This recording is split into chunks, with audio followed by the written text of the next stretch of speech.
Assalamualaikum warahmatullahi wabarakatuh. Perkenalkan, nama saya Nadia Nur Abida dengan NIM G0025206 dari kelompok B7. Jadi di sini saya akan menjelaskan anatomi dinding abdomen, kit superior dan inferior. Kita masuk ke laporan pertama, yaitu ada Dava sedang maraton nonton One Piece dari episode 1. Ia melihat Zoro sering berlatih mengangkat beban dan punya perut six pack. Terus Dava juga ingin punya perut six pack seperti Zoro dan memutuskan untuk mulai latihan.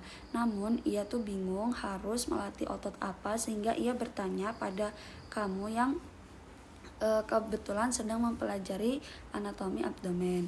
Jadi di sini ada 3 pertanyaan. Yang A itu jelaskan pembagian lapisan dinding abdomen anterolateral dan posterior. Yang B jelaskan mengenai sistem otot yang ada di abdomen. Dan yang C itu jelaskan mengenai organ retroperitoneal dan intraperitoneal. Nah, kita masuk ke anterolateral, yang dimana dia tuh yang pertama ada kulit, terus yang kedua ada fascia superficialis. Dia tuh terbagi menjadi 2, yaitu fascia Kemper sama fascia Scarpa. Dan yang ketiga itu ada fascia profunda.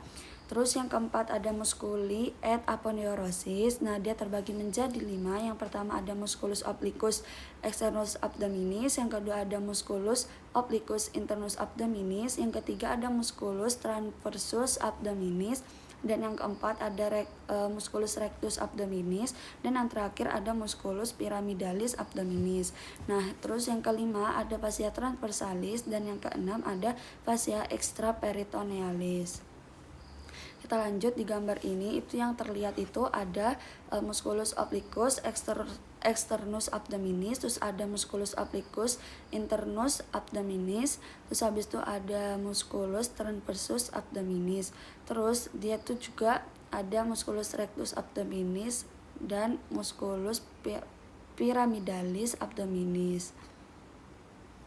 Nah, di posterior dia itu juga yang pertama ada kulit, terus yang kedua ada fascia superficialis dorsi, terus habis itu yang ketiga ada musculus yang terbagi menjadi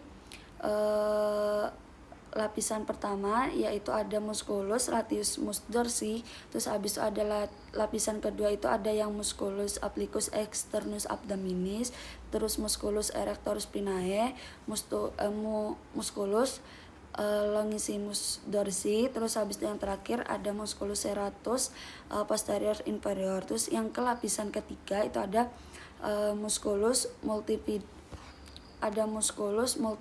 terus habis itu ada musculus interspinalis, terus habis itu ada musculus obliquus internus abdominis.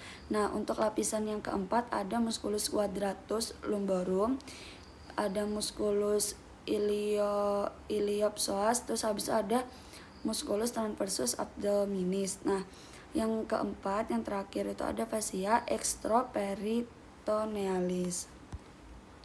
Nah, buat organ retroperitonealnya, jadi organ retroperitonealnya sendiri itu dia tuh kan berada di luar, di savitas peritoneum. Nah, dia itu nanti dilapisi peritoneum hanya di permukaan anteriornya saja, bukan seluruh permukaan seperti organ intraperitoneal.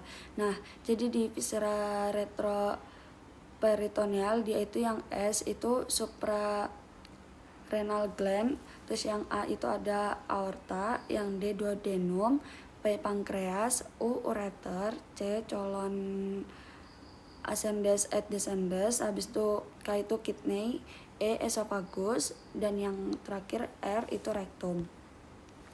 Kalau di organ intraperitoneal sendiri, dia tuh adalah organ yang seluruh permukaannya itu dilapisi oleh peritoneum. Nah, dia tuh yang berada di dalam savitas peritonealis. Nah, dia tuh meliputi gester,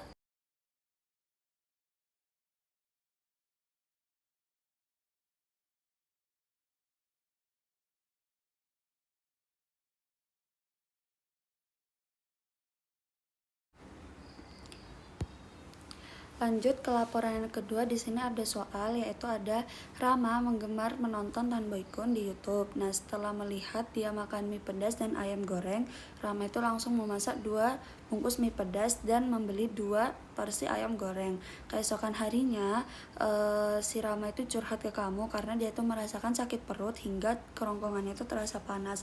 Kamu pun curiga kalau misalnya Rama itu nanti mengalami GERD. Nah, jelaskan anatomi gester dan sphincter yang ada di gester.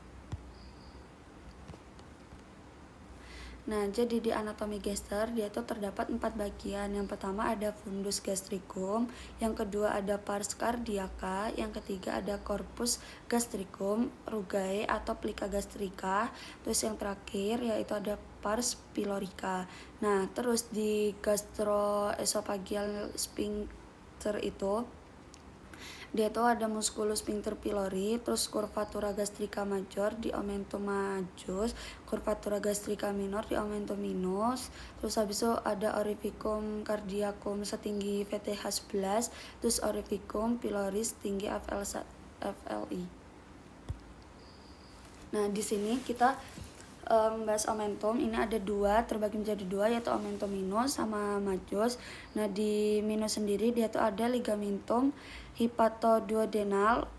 Nah, dia tuh yang berisi vena portae hepatis, terus arteri hepatica propria, terus ada ductus choledocus dan plexus hepaticus. Dan yang kedua itu ada ligamentum gastrohepaticum. Nah, kita lanjut ke omentum majus. Dia itu terdapat 4 ligamen, yaitu ada ligamentum gastrocolica, yang kedua ada ligamentum gastriprenica, yang ketiga ada ligamentum gastrolienal, terus habis itu yang terakhir ada ligamentum splenorenal. Kita lanjut untuk ke arterinya. Nah, di sini itu arteri gastri itu ada, yang pertama ada arteri gastrica sinistra, dia tuh berasal dari trunkus coeliacus. Terus habis itu yang kedua ada arteri gastrica dextra, berasal dari arteri hepatica communis. Yang ketiga ada arteri gastricae brevis, dia itu berasal dari arteri lienalis. Yang keempat ada arteri gastromentalis sinistra, berasal dari arteri lienalis. Yang kelima itu ada gastromentalis dextra yang berasal dari arteriae gastroduodenalis. Terus habis itu ada arteri gastrica posterior, berasal dari arteri lienalis. Kita masuk ke venanya. Di sini vena gaster itu ada, yang pertama ada vena gastrica dextra et sinistra, dia itu nanti bakal bermuara ke vena portae hepatis. Terus habis itu ke dua ada vena gastrica brevis, dia itu nanti vena gastromentalis sinistra nanti bakal bermuara ke vena lienalis. Terus yang terakhir ada vena gastromentalis dextra, nanti bakal bermuara dalam vena mesenterica superior. Nah, untuk inervasinya di gester, dia itu yang pertama ada parasimpatis, yaitu nervus vagus.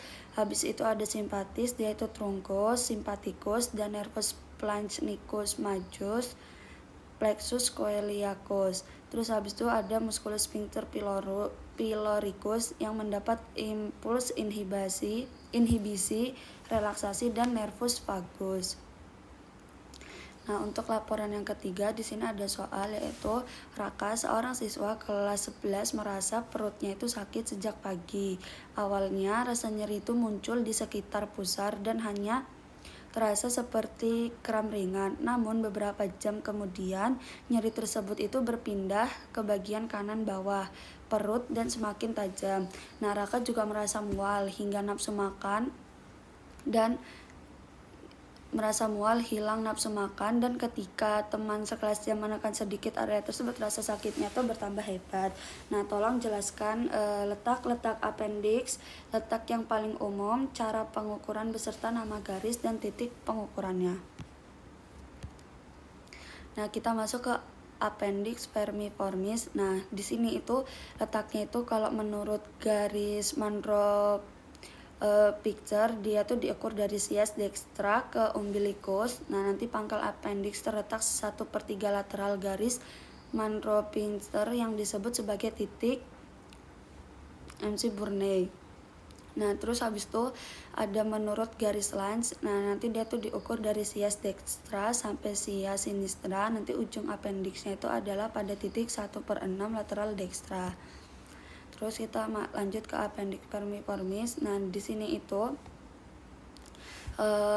ada 4 appendix, yaitu yang pertama ada appendix retrocaecal. Dia itu ada terletak di belakang sekum mengarah ke atas. Terus nanti dia tuh merupakan bentuk paling umum. Kalau misalnya appendix postilealis, dia tuh letaknya itu lebih mengarah ke kiri di belakang ilium dan mesenterium. Terus yang ketiga ada appendix pelvicum, yang dimana dia tuh mengarah ke bawah melewati psoas mayor dengan ujungnya itu melebihi tepi atas panggul bawah. Terus yang keempat itu ada appendix preilealis. Nah, yang dimana dia tuh terletak lebih mengarah ke kiri di depan ilium dan mesenterium. Dan yang terakhir ada appendix subscaecalis yang terletak di descendens ke caudal.